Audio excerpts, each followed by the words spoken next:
Perfect. Thank you so much. So thank you for being here today. We are presenting the home-based services request for proposal info session. Today is January 26th. With me is Adrian Lopez. I'm the Best Start for Kids prenatal to 5 team lead. With me today, it's Hannah Locke, who I will let you introduce herself. Hi, everyone. Nice to see you all. As Adrian said, my name is Hannah Locke, and I'm the Prenatal to 5 Innovation Supports Program Manager. Great. And then later on, our contract specialist, Phil Thompson, will be joining us. That is the person that is on the RFP as a RFP lead, and it's the person that you will need to contact if you have any question. Something that he mentioned last week that I think is very important for you to know. He is the only person that you can contact with any question regarding the RFP. Just in case of you wondered. All the information for the contact with him it's in the RFP, also in the Zoom grant. His email is there, so try to do everything through him instead of any of us, because you could get disqualified of the application because he is the only person that can answer any of the questions. Just start with this. So we will go just a really quick overview of Best Start for Kids, an overview of home-based services, and then we will review key elements of the home-based service request for proposal. And then at the end, you will have an opportunity to ask any questions. You could unmute yourself, or you can put it on the chat. If you put it on the chat while I'm going on the presentation, I'll still will wait until the end to answer all your questions. Last week, the presentation was about 35 minutes, and then we had 25 minutes for questions and answers. Answers and questions. I don't know what it is, questions and answers. Okay, I'm done for the day.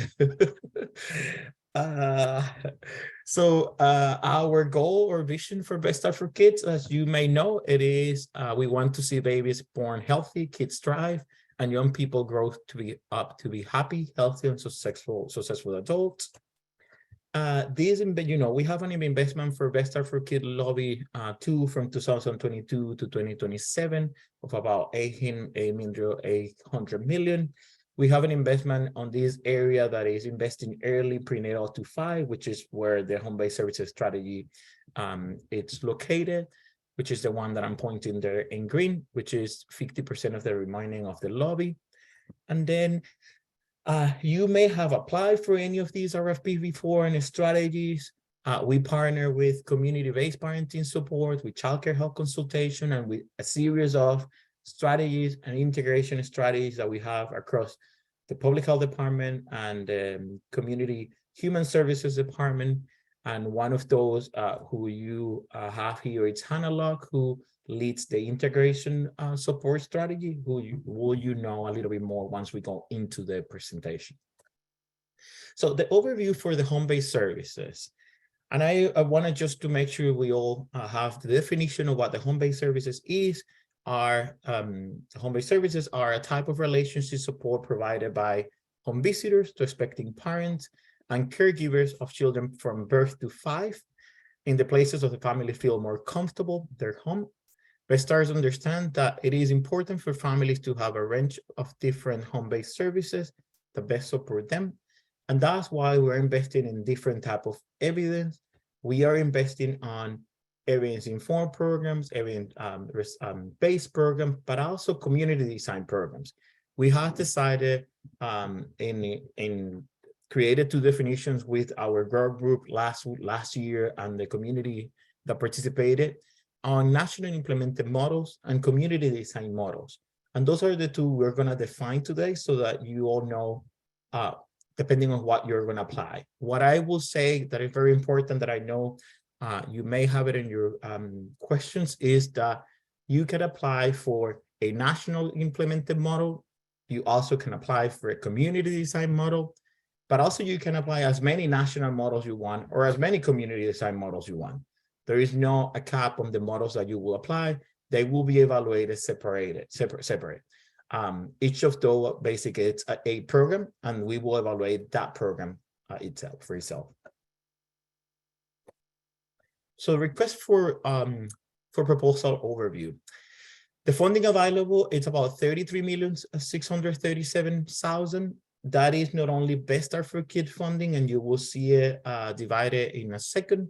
It is also having funding from the City of Seattle and United Way of King County, who supports Parent Child Plus programs, and also the Veterans Lobby, who supports the Healthy Start programs, also known as Parents as Teachers programs.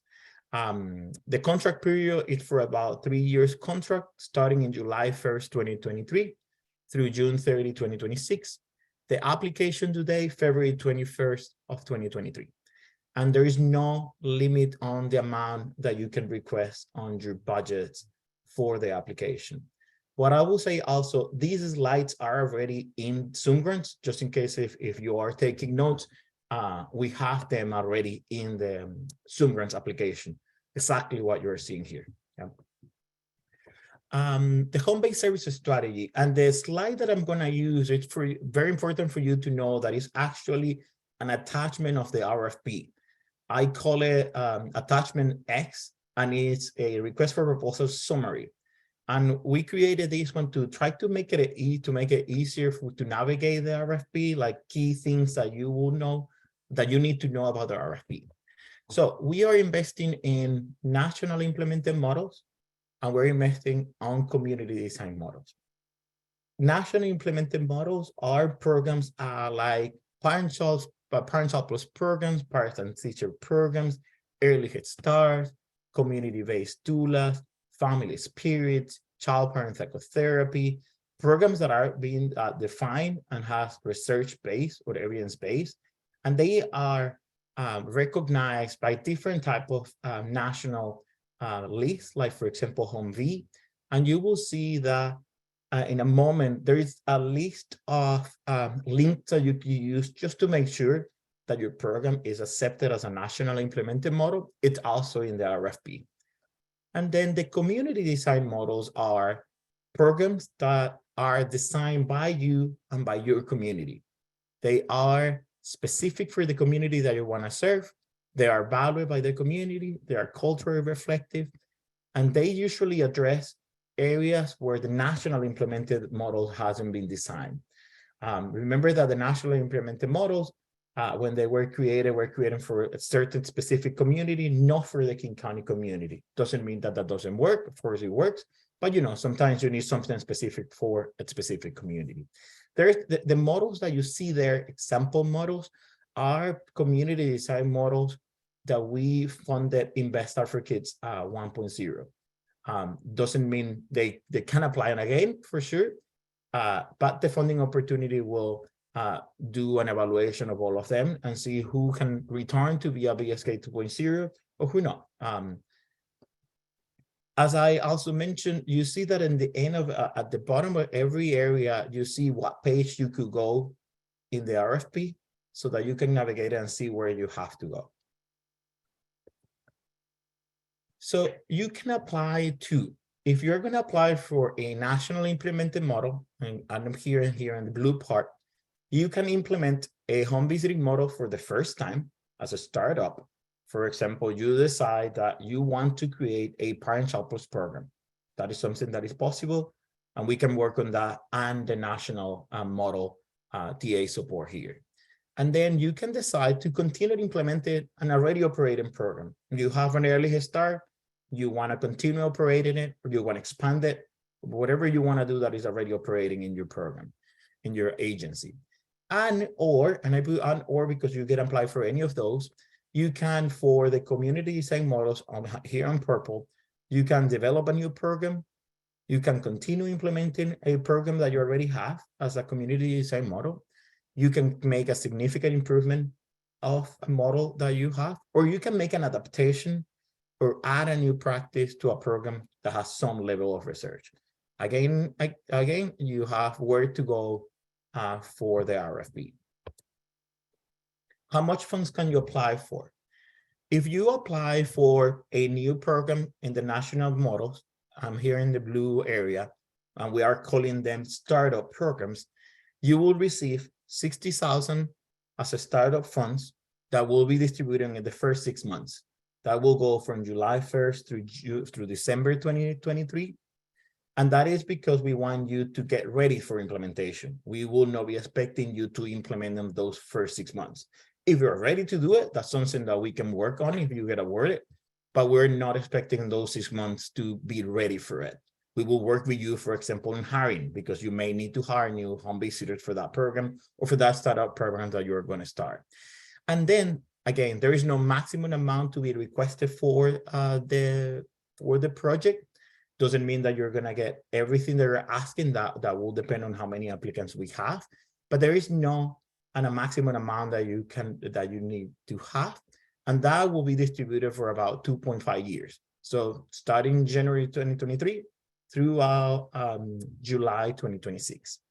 And then if you decide that you are going to work on an already implemented program, there is no maximum amount, and you will start implementing right away in July 1st, 2023. And that funds will be distributed for 3 years, from July 1st through June 2026. If you apply for a community design model, you have two options. You can start, you could do a newly funded program. It is a program that wasn't funded by us on the home-based services and VSK 1.0. You will receive 60,000 for startup funds for the first 6 months so that you can design. And this is something that Hannah will work a little bit with us so that you can understand what the goal is with the innovation piece. And then you will receive 2.5 years of support of base funds to be able to implement the program. And then if you're a returning program, meaning you receive home-based services strategy funding for the community design programs in Best Advocate 1.0, and you decide to apply again and you get the funding, there is no maximum amount, will be distributed for 3 years. Who is eligible? The eligibles are not-for-profit organizations, community-based organizations, tribes and tribal organizations, schools and school districts, and public or governmental agencies. Partnerships are accepted. One organization must agree to serve as a lead or contract administrator.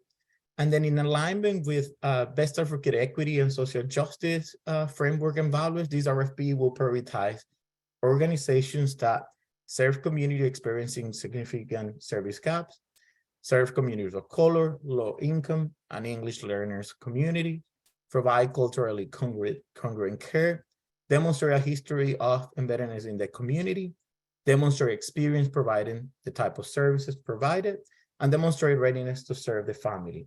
If you go to this page number 19 on funding priorities, you will see the definition of each of these. You will see what each of those mean. And I'll ask, am I going too fast? Am I going okay? Last week I was going too fast at this time. How do we feel? I'm okay. Good? Okay, just I think we're good. perfect. Great, thank you. Good. So I'm gonna go to the next one. Oh, before I go to that one, remember you have free technical assistance support for your organization. You have the link here. You have the link in the RFP. You can look for assistant, and then on that link, you will see all the consultants we have. You will need to contact those consultants on your own to then receive the support that you may need. And then in the other page of that RFP attachment X summary, you have this area. And this is we just wanted to make sure that you see the whole picture of the home-based services strategy. We have national implemented models, community design models. We want to try to have families serve on all type of programs, depending on what they need. The national implemented models have model-specific program support, meaning, for example, if you have a program that is a parent as teacher program, you will receive technical assistance support from parents as teacher model, which we work with to make it possible. Same with Parent Plus program, same, for example, community-based doula services. And then if you receive community design, if you are a community design model, you will receive innovation support, which Hannah will explain a little bit more in detail soon. Then you will receive also capacity building support throughout the life of your contract as a best start for kids. And there's different areas that you can always work with us on what you want. Support on data, support on finance, support on board development, depending on what you need. What is the availability of the funding? And this is like the amount and the distribution of it that I was talking at the beginning. We have about 34 million. Best Start for Kid Lobby is about 24 million for 3 years. United Way of King County is about 6 million for 3 years. City of Seattle is almost 3.6 million for the next 3 years. Veterans funding, we have 162K that goes from July 1st, 2023 through December 21, 2023. Some consideration of the funding. Any contract award as a result of this procurement is contingent upon the availability of the funding.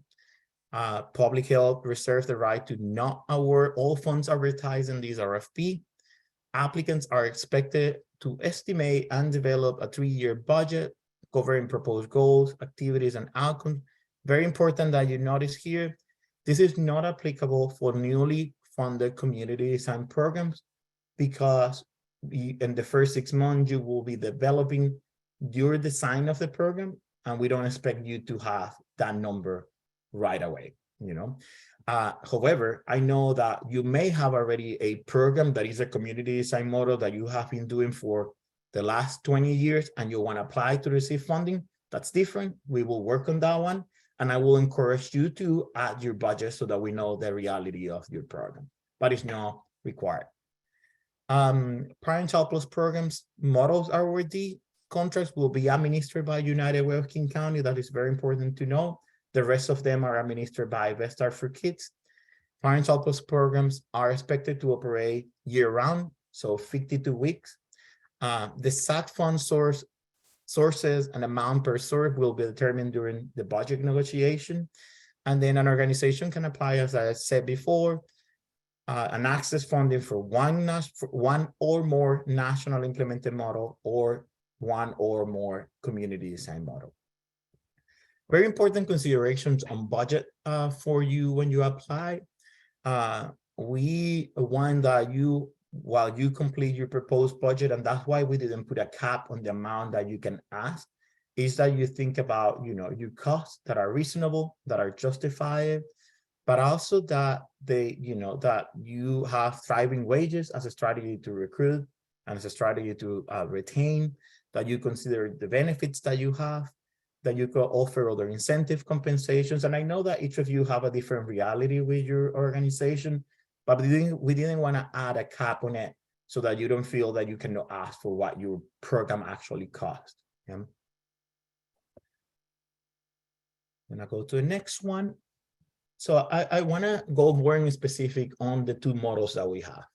The national implemented models, as I said, the program characteristics of it, they are very specific. It's not that you have to develop any of these characteristics. They are already in this way. They have a thorough change that connects services with activities and outcomes to outcomes. They usually have a formal manual or training to follow. They have a program that has documented guidance for it, and they appears on the national registers of evidence-based intervention. All these links that you have here are the different type of national registries that you can check to see if your model is there. Usually, if you have been working with them for a long time, it will be there, but I will encourage you, if you are not sure, just to double check. Here are some example models, which I mentioned at the beginning. That is the national implemented model. I'm going to go to the next one, which is the community design models. Community design models, I want you to know that when you apply, we don't want you to know exactly everything that you will do. That's what we're going to work with you during the design piece, the first 6 months, and then implementation. We want basically you to express what your idea is, and then think about these areas, you know, what your foundational principles are, what your model requirements are, and what are the core components that you have. When I mention foundational principles, there is kind of a requirements for you to apply. The first one is that your proposed program should be rooted on these following principles. All of the programs should be embedded in equity as a program and practice. And then in addition to, your program should demonstrate and meet at least two of the following principles. One is support responsive relationship between children and caregivers, strengthen core life skills for children and caregivers, promote and support early childhood development, promote healthy birth outcomes, reduce sources of stress in the life of the children and family. When I'm saying that at least two of them, your program, it's whatever you feel works best for your community. You don't have to have all of these areas. You can say my program is embedded in the community because it's created by them and with them and for them. And I'm going to promote healthy birth outcomes, and I'm going to reduce sources of stress on the lives of the kids. You don't need to be or meet any of the rest of them. Of course, different programs meet different areas. That is completely fine, but at least two of the areas we want you to work on. Same than before, in the RFP, you will see the definition for each of them, which I think is very important for you to look at for sure. When I talked about model requirements, what I want you to know is that you must meet the following minimum requirements. Setting. At least 60% of the home-based services activities must be delivered in the home setting or alternate setting proposed by the family. This can include virtual visits. In addition, we encourage applicants to include a program element that foster engagement or socialization activities with other programs, participants, and community. It's not a requirement, and that's why the 60%. Your program should be at home on the places that they want to receive the visit, and then you have an amount of time that you can work on socialization groups and where you have participants working together. The other requirement is relationship-based. Families are possibly impacted by relationship between the home visitor and caregivers and the caregiver of the child. We want the program's focus to be at least 60% of the home-based service activities should focus on the child and caregiver interaction.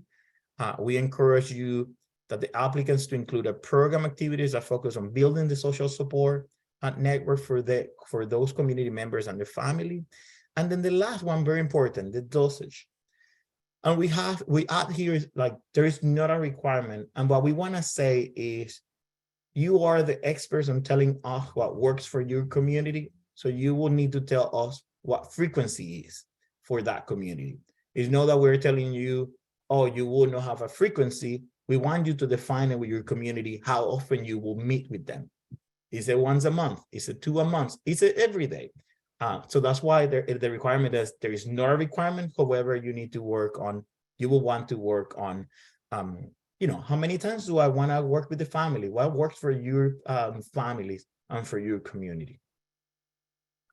And the last part is the core components. The core components, you need to define or decide what core components you will implement as a program. The definition that we have is, core components are the most important element of your program, are what makes them unique and distinct. They include a range of program elements that inform how you do your work for your program. They are not just activities, and some of the categories that we have here are just examples.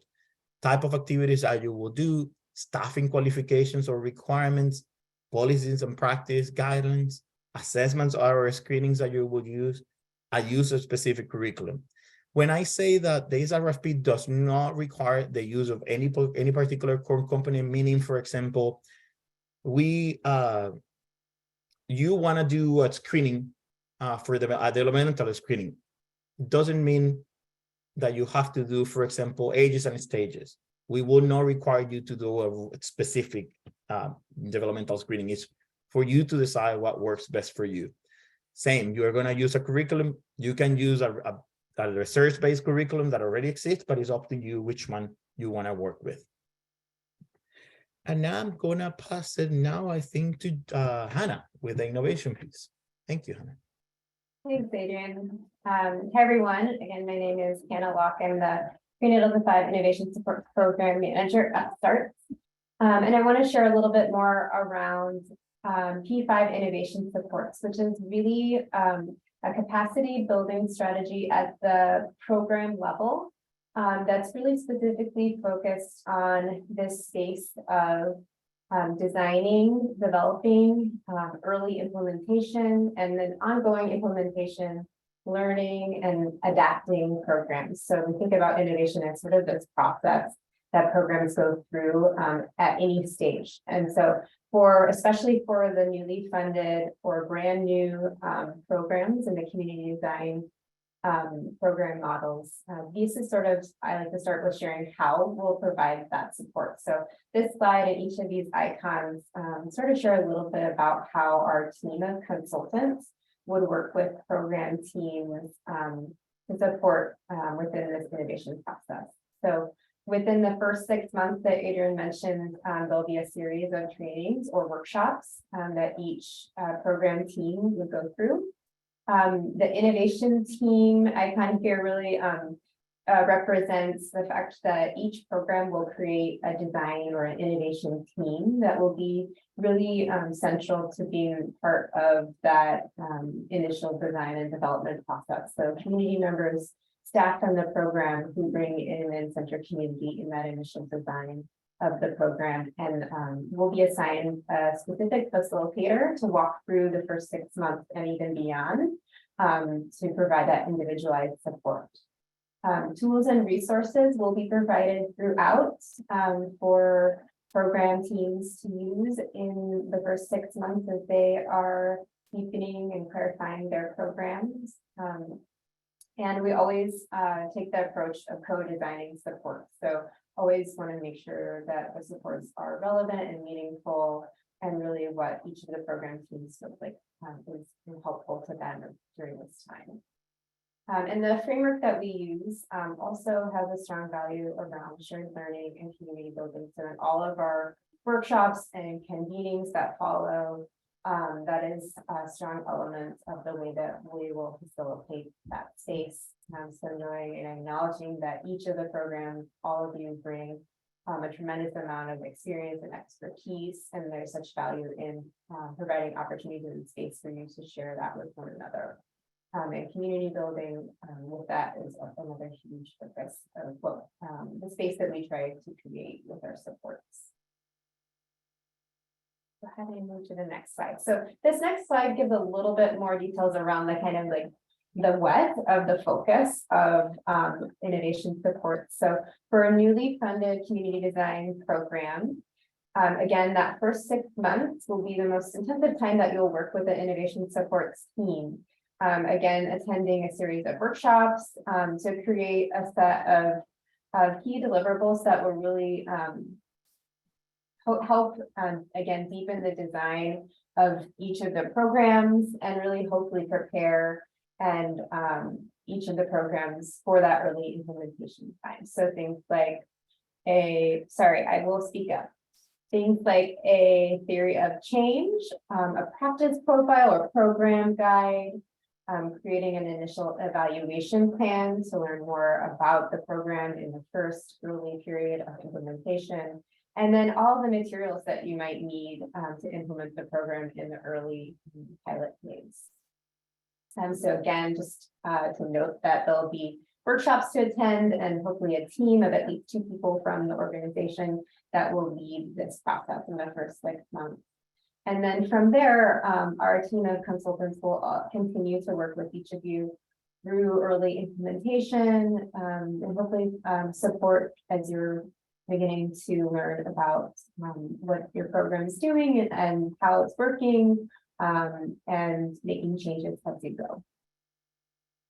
And the next slide, thanks, Adrian, just gives a little bit of information as well. If you are a returning program, so currently or previously funded by Best Start in first Best Starts 1.0 and considering applying again, returning programs can optionally opt in to participate in the design and development could be something that we sit down and decide, like maybe you've made changes since the first time around and want to update any of those pieces of your program. Our team is available, and that is an option for returning programs. And then again, our team of principals will also be involved in some cohort or strategy level convening. So you'll likely still see our members of our team as we share and come back to each of these pieces of the program and invite shared learning and continue community building. Thank you, Hannah. So I wanted to add, what could you expect as a partner on Best Start for Kids on the evaluation piece? You will be working with evaluators to create and refine your performance measurement plan. And we will work with you in what you already have, if you already have it, so that we can actually collect and analyze what you are doing. And then you will be, collecting the data, analyzing and reporting the data, and reviewing the program data with our evaluators to get to that plan of evaluation of each of the programs. And then just some relevant information about the RFP. The first one that I have here in this slide, it's also in the RFP, exactly as it is, and it's all the dates that I think are important for you to know. The RFP release already passed. The 2 info sessions, this is the second info session that we will have. Then there is a program budget development 101 on February 8th that is offered to anyone that wants to apply for the RFP, February 8th, 10 to 12. The link is also in the RFP. The final date to submit your questions via Zoom grants is on February 16th of 2023. Your final date to initiate request for technical assistance is February 13th, and it's because, to give them time to come back to you and work with you. The proposals are due on February 21st by 5 p.m. on that date. The responses are reviewed from February 27th through March 17th of 2023. We will have interviews if are requested for the panel review. Notification of selected and non-selected applicants will be on April 2023. Contract negotiations will happen from April through May of 2023.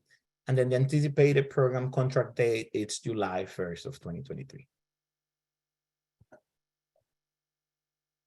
As I mentioned before, this is just a reminder, you have free technical assistance support.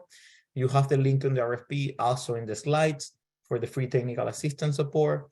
They assist you on determining if the RFP is appropriate for your program, provide guidance on how best to answer the questions, and support your application review, including editing and budget review. The TA is no grant writing. Okay.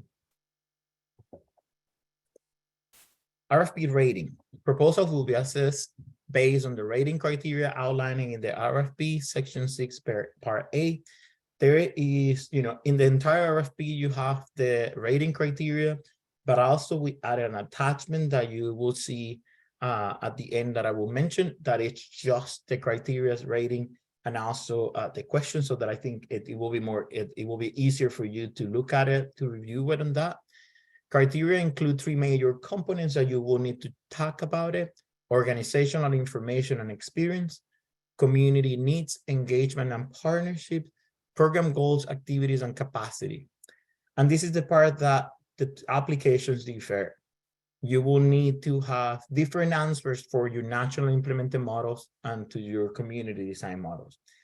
The area or the components on 1 and 2 are the same type of questions. It's more about your organization and what the community needs is. If there is something that you can use it in the other applications, you don't have to try to come up with something completely different. But for example, in the community needs, engagement, and partnership, you may defer your answer to your question because maybe the community is completely different that you're going to serve, from the national implemented model to the community design model. So you may want to mention why is it different. But for example, your organizational information will maybe be the same. You are allowed to copy and paste the answers to the different applications. You don't have to come up with something different. What you need to make sure is that, if there is a program that you are applying for, and it makes sense for you to change any of the answers that you have here, then you will need to change it. And then the program goals, activities, and capacities are questions completely different from one to another. That's why we divided the applications in two to make it easier, so that you don't have all the questions in the same application. And then refer to the rating criteria and developing your proposal. Review process and appeals. All eligible proposals will be reviewed and scored by a panel of community members, subject matter experts, and King County staff. The review panel will closely follow the scoring rubric that we have. All proposals submitted will go through a formal review process, and any applicant wishing to appeal the decision has 4 days to do so. The appeal process is outlined in the RFP. And I have here just the part of the application. You have 2 links, the national implemented models and the community design model. As I mentioned before, if you have any question, you have to send it on writing to the contact admin tab in Zoom Grants, which will redirect you to our RFP lead, which is Phil Thompson, that I think it's here. And he may answer any questions that is more related to the contract piece. And again, very important, you can apply for as many models you want to. You will need to submit different applications for each of them. Also, what I want you to know with submitting different applications is because, for example, for a program, you want to serve Latinx community. For another program, maybe you are going to serve Somali community, because you have different type of community on your organization. But also what is different is, for example, the caseloads that you're going to serve. For one, you may have 20 families that you want to serve. For the other one, you may have 40. And also the area that you're going to serve. Maybe one is on the East King County, maybe the other one in South King County. So that's why the different applications for it. Application tips. Required document to upload the signed copy of the acceptance potential terms and condition. That's the attachment I. Use the attachment C section 4 application information request to draft your responses that will go on Zoom Grants. Attachment D, E, F, and G are the budgets template. Depending on what you're going to apply, you will see it's different budget. They're very similar, but has a minimum differences. Attachment H to look application questions in relation to the rating criteria. So both at the same time. In the RFP, could sometimes be difficult to look at it. Here you will see the rating criteria, and then next to it, basically the questions, so that you can see how we're evaluating each of the questions that you are answering. Use the documents tab in Zoom Grants to upload supporting documents. Browse the Zoom Grants library to download any attachment, and you will see it in a second. You will have section 10X glossary of the terms. And again, your technical assistant providers for support, you will need to contact them. And that's the end of my presentation. And I'll go very quick before I open to questions. Wanted to show you what you will get when, let me see if I go back to it. And you may have seen these already, but I just wanted to show you that when you go to the application form, for example, this is the national implemented model. You see the description, you have the email that the person that you need to contact, which is Phil Thompson. You have the attachments open, and you have here, for example, the slide deck that we're looking at right now, the RFP that we're working on, and the RFP summary that is kind of what we have there in the slides. And I'm going to stop sharing for a second so that we could go back to us. And let me see the questions. And I'm going to go to these questions, then I will open for you. The first question that you have is Lauren, if I'm pronouncing your name right. Do you need to apply for models individually? Yes, you will need to apply for models individually. As I said before, you can reuse your answers if you can. Yeah. Is this recording to be made public? Yeah, if you tell me, I have the other one public. I could put that one too if you feel that this one is good too. But I have the other recording also in Zoom Grants too. How do we access DA? Just describe. You access DA through the RFP. There is a link, and let me just show it to you. it looks like this. And you will have all the information for your technical assistance support. Like for example, you see here technical assistance support now available. You have each of them, who they are, and the person that you need to contact. You see Bullet Consulting, the person that you need to contact for each of any of those. Yeah. Thank you, Hannah. And then the other question, what are the typical supporting documents you usually see on the documents tab for uploading? I have seen before, you know, what flyers of the programs that you're going to apply, curriculum that you use if it's very specific, but it's basically up to you what you want to have there. And then where can I get access to an RFP data info? Christine, what do you mean if you are here? So basically what I mean, sorry, I'm using a phone because I'm on my laptop, but Okay. basically what I mean is it would be good to kind of glance to see what was previously written so we can maybe use some of that information to transfer over to what we're going to ask for in this new one. Oh, I don't have access to any of that. Okay. In your organization may have that information. Okay. Yeah. Sorry about that. That's good. Oh, thank you. Yeah, and then I have another question. Can you use the same mode for home-based service and community-based service? What do you mean with that one? And I don't know your name. I just see the name of your organization, Inspire Family Institute. Oh, what I meant was like, can you use like the same modern project to do it as a community base and home base, like to submit it like as a home base and as a community base, or no? Can you expand a little bit more?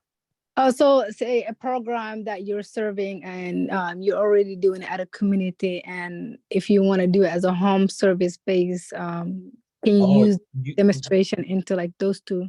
So you want to basically you kind of use the program that you're doing and convert it to a home-based services? Yeah.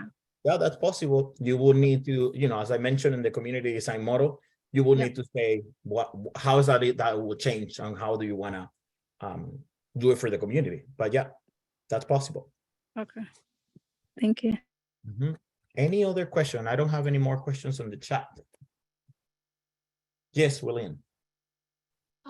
So Adrian, my question is that since we all know the resource is limited and there's a lot of needs out there, right? So is there a guideline about the number, you know, how are you going to determine the numbers of family we propose to serve? Let's say I propose 30, you know, Disha proposed 50 and Lydia proposed 20. So how are you going to determine that? So we will go on different, so just explaining a little bit how we're gonna do the selection. We're gonna work in a first round with community members and partners to work on who you as an organization, are you, have the same, but do you have the same values that Best Start for Kids? Are you a community organization that is centering the community and that have been providing service in the community? That will be the first round. And then the second round, we will go to the budget, the area that you're serving, the community that you're serving, and then decide from there. My advice about the number, it is more between all of you to chat about, you know, what families are you serving, where are you serving, so that there is no overlapping service everywhere. That will be what will make the decision at the end, not the amount of families that you're serving, but where are we serving and what communities are we serving. I don't have like a specific advice for you, like you should be, you know, serving this amount of. It will be more what makes sense for you. What I will say is, I know many of you have received funding in the past, and I think this is an opportunity to kind of have a fresh start. So if you have served in 40 communities in the past and you feel that 40 has been too much, I will go for less, you know, or go for more if you feel that you have a waiting list that is a lot, you know. But I don't have any recommendation on the amount. It will be more on, does it make sense with also the other partners that are around that are going to apply to, you know. Does that help, William? Yeah, I just wondering, does Best Start for Kids have a guideline or like a way to decide on, you know, the how the final numbers of each contract, yeah. It will be once we get to the budget. You know that as you said, there is limited amount of the budget. So once we have the budget in place, then we will see what's possible, what's not possible for sure. Mhm. Yes, Laurie. Loren, Lauren. so I know that you mentioned the national and community models. And my question is, do we have to use the strategies of those models? Or do we need to mention them So, in what we're doing? so if you're going to apply for a national implemented model, yes, you have to follow their model fidelity. If you're going to apply for a community design model, then you will create your own idea on design of your model and your strategies. Okay. Does that answer? It does.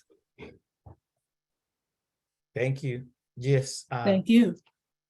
Vidya? Thank you, Adrian, for that's correct. Vidya, Okay, my quick question is, we already have a community designed model that we do and have a wait list and want to expand. So is that still possible to expand a current program within? Yes, okay. that is correct. Yeah. Awesome, thank you. Yes. I have another question here. The budget we submit should be a 3-year budget showing what we expect to spend in 3 years. That's correct. And you know, that's an estimate.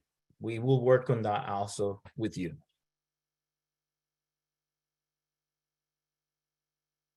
Yes, Ruby. Hi, Elian. So my question is, I'm thinking of, based on our current program, we have certain clients that have been asking for this type of service that we have not been providing for a while now.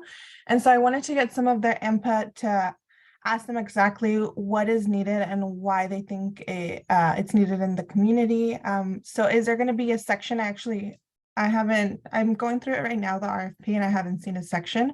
But is there a section where we can input the responses from our community members? You can upload that as a document if you want to. I Awesome. will encourage you, as I encourage everyone, you know, to put your story in the questions of the program goals and why you want to do it. That's kind of what we're looking for on, for example, you need to demonstrate that you're embedded on equity and in your community. That's part of it. Okay, so then I would have to upload it as a separate document, correct? If you want to, any document that you want to add to your application, you can upload it. The only thing that I will mention, any of the documents are not scored. Okay. We score the questions that you have. Okay, perfect. Thank you. Yes, Lauren, I will actually upload this recording to the RFP Summer's application. And the questions are going to be included in the recording? Correct. Good, great. Mm-hmm. And any question that you send later on, you will see it as an attachment in the Sumgrant link as an addendum for the RFP.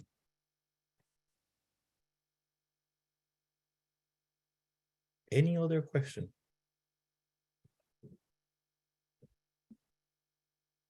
I'm curious about transportation. Can we include vehicle leases and ride share for transporting individuals during program activities, cost insurance reimbursement of stuff for staff doing outreach?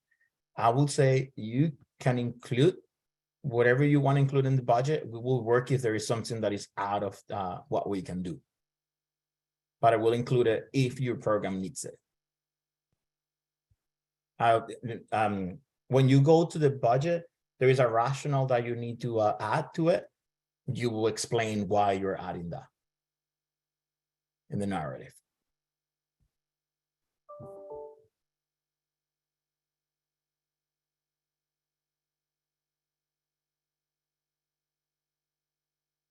Any other question?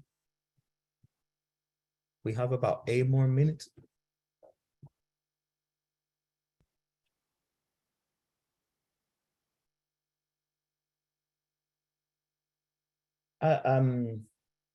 There's another question here, Derek. Could you explain a little bit more your question? And if you can tell me how you pronounce your name, will be great. My name is Centello. Centello. Okay, hi. Centello.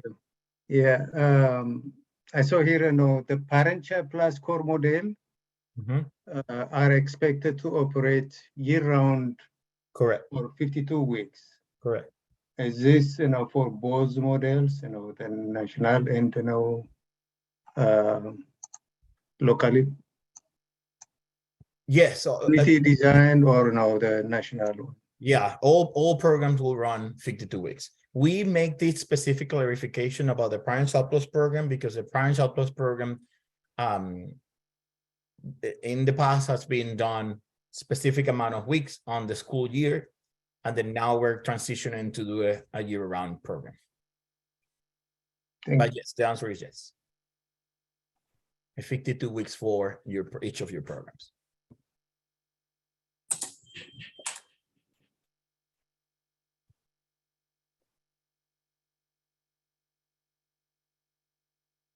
Great. Any other question? Sorry, Adrian. This is Milion from Neighborhood House. Yes. I wanted to add to the clarification from what Sentayo was adding.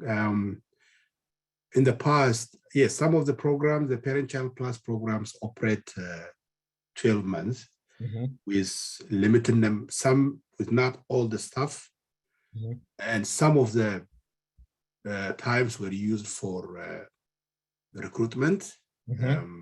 Because some other programs, I mean, we have been running with most of our staff working 9 months, and then the other, we have some staff remaining to do recruitment for the remaining 3 months. And some other programs have all their staff working 12 months, focusing on recruitment for the 3 months. So is there any specific guidance around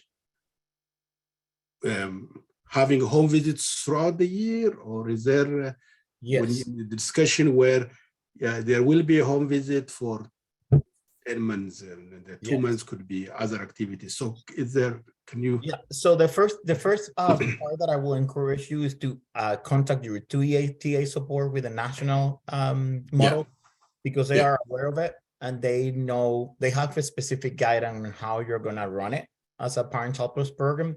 What I will tell you is that the 52 weeks is for having visits for the families for the 52 weeks. The way that you staff, it's your decision at the end on how you work your home visitors throughout the year. We encourage that you have 12 months program so that you don't have a staff leaving or breaking in a time, but that's something that you will work with your staff. But remember that the 52 weeks, you have families that may need vacation for some time. That's completely fine because you have up to an amount of weeks that you have to work with them.